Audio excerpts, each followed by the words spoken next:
Things, all your basic necessities, they would all be supplied by who? The needs, by God Himself. Yeah. Okay, very good. All right. So again, when we get our focus upon our needs, then that means that our focus or our attention is placed on things that we're not to be concerned with. Too many of us are caught up with worrying about our house note, our car note, our clothing, our kids' schooling, our food. How we're going to make ends meet, this, that, and the other. Well, that's the problem. Our focus is not on the kingdom. If we recognize that if Christ is the King of Kings and the Lord of Lords, Amen. And if we are God's children and joint heirs with Christ, then that would tell us that God must be a king, and if He is a king, then we at least are His prince and princesses. Amen. So with that understanding, again, the king has a responsibility of providing for his kingdom. Amen.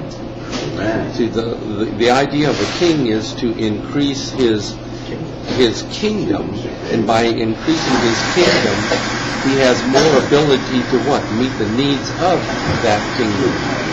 So, as we see here with Abram had to make that quality decision to leave security, being with his father's house and everyone around him.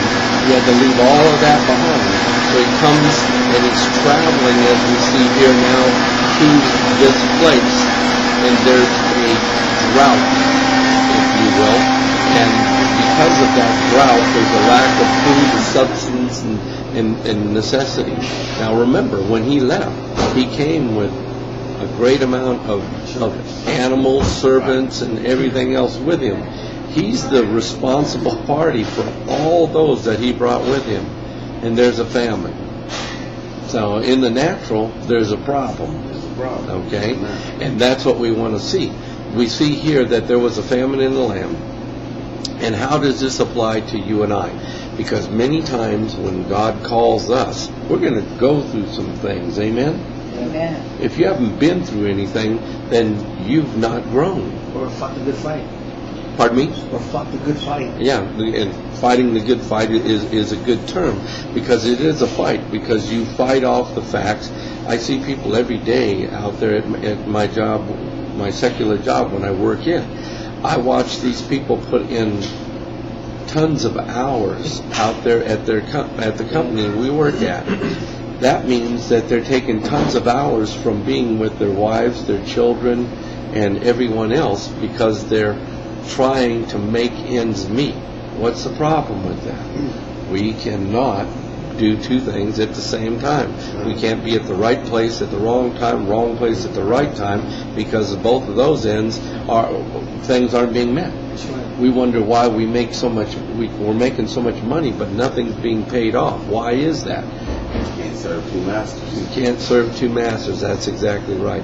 So this is one of the things that we can see that Abram was learning as he was going and making this journey. Now, this will now, or we're going to move down to the next question. Once again, we see Abram do what? What was he doing? He went from Egypt. Is that correct? Okay. What do we know about Egypt, or what does it represent to God's people? Bondage. Bondage. What else? Going down. Going down. Remember, because Abram went down. He went south. So we speak in general terms, calling the south down south. Okay. When you go north, it's what? Up north. And east and west, we don't have the same analogies, because the east will run into the west will run into the east. Okay, but again, these are terms that we recognize. So when we say he was going south or he was going down, that tells us that there was some things that were coming into his life and some problems that were placed before him. What did Abram, or why did Abram go to Egypt? You said it just a few moments ago. For food. Okay, but was he going there for food at the time? He was told to go there. Was that correct? Okay, so he was sojourning, he was traveling that way. So he went to Egypt, and then from that, when we talk about sojourning, that means we're residing there. What? No, not necessarily indefinitely. It's just a stop For a season? It's a stopping ground, a season. That's a good one too. Any others? Okay, so he was going to be residing there temporarily. All right. So many times in our lives, we need to realize that God would have us to be in a particular place at an appointed time for an appointed reason. All right. And then after that, we must again sojourn. Okay, as Abram did. Many times we find in our ministries, sometimes we'll be bounced from here to there, and we don't understand what all is going on and what's the purpose of it. Well, again, there's time that we need to sit before certain people, sit under certain tutelage and all that, so that God can have somebody pour into us for a season, so that we can be able to grow and to mature and to move forward with the plans of God. So this is one of the things that we see, one of the concepts and the importance of what we see in the book of Acts. The book of Acts taught of a difference from caring of self-serving and self-centeredness to a point of community-oriented, in that I'm not so much caught up with what is going well with me, myself, and I, myself, and my four, and no more. All right? I'm not caught up with that.